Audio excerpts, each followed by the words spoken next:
dengan itu juga, Mas? Saya secara logik keputusan yang diambil lewat proses yang tidak benar itu berarti keputusannya juga bermasalah itu logik kan. Tapi secara hukum kan tidak begitu ini. Jadi pengambil keputusan terhadap MK dinyatakan bersalah secara etik, ada yang ringan bahkan ketuanya berat, tapi tidak merubah keputusan. Karena itu ya hukumnya tetap. Tapi kan dalam logika saya paling tidak, saya kira logika teman-teman juga sama, publik sama, adalah ini sebuah proses yang diambil dari langkah yang keliru gitu. Nah karena itu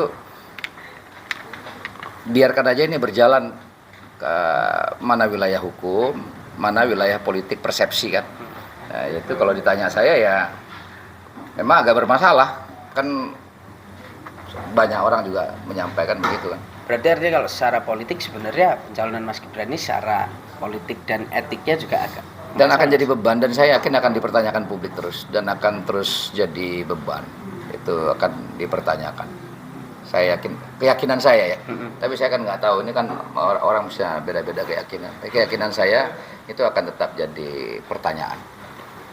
Mas, soal Pak Anwar Usman, kan beliau masih di MK nih, apakah nanti kedepannya ada takutnya dari tim Anies sendiri itu ada ketakutan kayak kepentingan politik juga gitu? Soalnya beliau kan masih kalau takut enggak, karena kan gini, Pak Anwar Usman itu kan tidak punya kewenangan apa-apa lagi. Dia tidak boleh ikut dalam persidangan, kan semua sudah dibacakan kemarin itu. Artinya dia sebagai hakim NK ya tinggal jabatan saja sebenarnya. Bahkan pemilihan ketua dia nggak boleh ikut gitu. Jadi kekhawatiran terhadap dia nggak ada. Yang kita khawatirkan itu lembaga negaranya. Artinya kepercayaan publik terhadap Mahkamah Konstitusi itu harus kita jaga, karena itu kan milik kita. Kalau Pak Anwarnya kan dia bisa ada di situ, bisa tidak ada, dan lebih bagus dia tidak ada di situ. Karena apa? Karena nggak berfungsi lagi. Masa beban negara menjadi biaya negara kan, itu kan dia kan. Nah sebaiknya dia mundur di situ. Jadi itu nggak ada sentimen. Yang kita mau jaga itu adalah supaya lembaga negara ini tetap kepercayaan publik tinggi. Karena kalau dia tidak tinggi kepercayaan publik, apapun nanti yang diputuskannya itu tidak legitimate. Kan sama dengan kasus ini. Pencalonan itu legitimate, pencalonan itu sah secara hukum, tapi kan secara legitimasi publik kan jadi pertanyaan kan.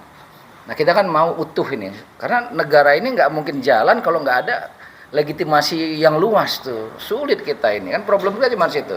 Kalau udah legitimasinya kuat, insya Allah Indonesia ini apa yang dicita-citakan banyak tadi itu mudah.